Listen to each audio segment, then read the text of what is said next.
Can I share something? Please, yeah. Um, I guess I was just reflecting on, there's ways of describing or conceiving of the journey as it unfolds, like the expansion and contraction, but I was thinking about this whole way of thinking about it as remembering and forgetting, like forgetting, remember, forget.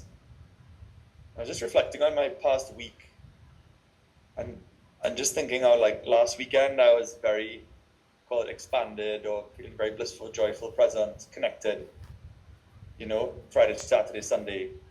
Then by Tuesday and Wednesday, I was like in deep terror and absolute despair. And then today, I'm like back in, you know, today is Friday. I'm back in like joy and presence and connection. And I just was thinking about how insane that is. It's like actually kind of insane when I think about because on Wednesday, for example, it was so deep that the thoughts of like, oh my gosh, what have I done wrong? Coming back again. Am I going to be able to find my way back? It's like almost as if like today, Wednesday doesn't exist, and Wednesday, Sunday didn't exist.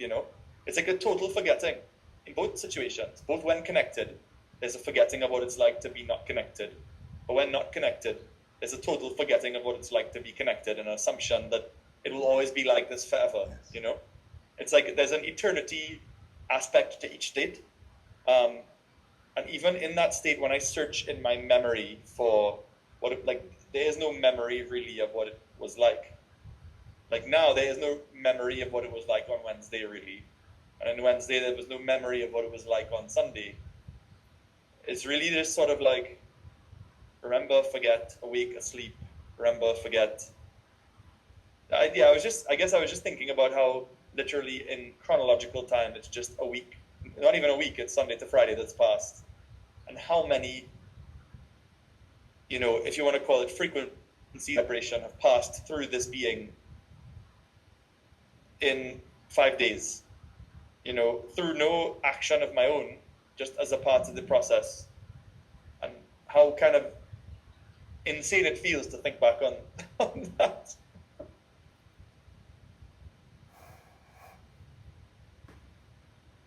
Yes, wow. Insane. Who can see insanity? Only sanity can see insanity. When insanity views sanity, it calls it insane. Anyway, okay. This is just part of it, isn't it? I mean, raise your hand if you haven't experienced the yo-yo.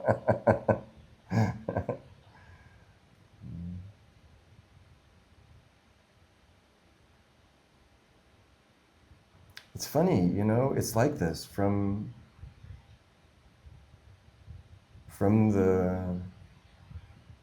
there's a release, like a coil is sprung. I think you and I, Andrew, were talking about this the other day. Like a coil is sprung, and it's going to go violently up and down. Like, like this. And then it just moves into like this.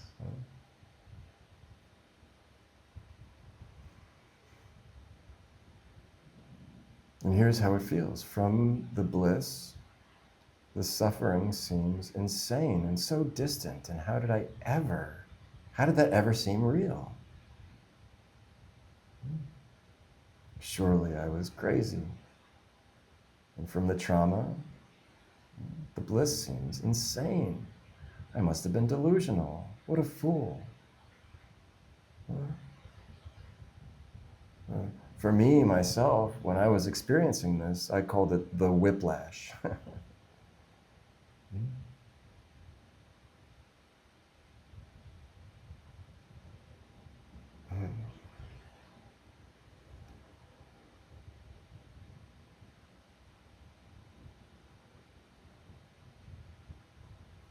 In order to speak of it, there is a remembering, a reference point of this, then that. And now at last you can pay attention to what's really happening, which is, it's fluid. The you changes like the weather. A cloud rolls in, a storm runs in, rolls in, a bright and sunny day.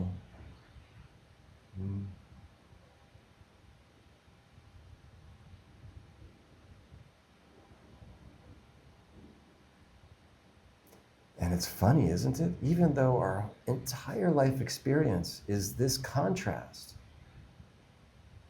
we still somehow think that when it's sunny, it's, oh, thank God, I'm done with cloudiness, right?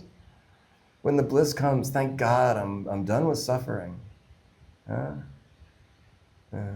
it can be like a premature celebration. And then we're so offended when it comes back. What did I do wrong? I must have done something wrong. I've forsaken it. I've erred somehow or sinned in some way, right? I didn't handle it so preciously. Isn't it? Yeah.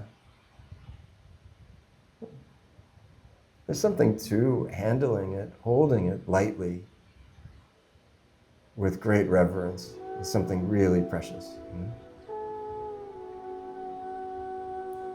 Like one of my favorites is, you hold it like water. You can't grip it too tightly, because, and you can't forget.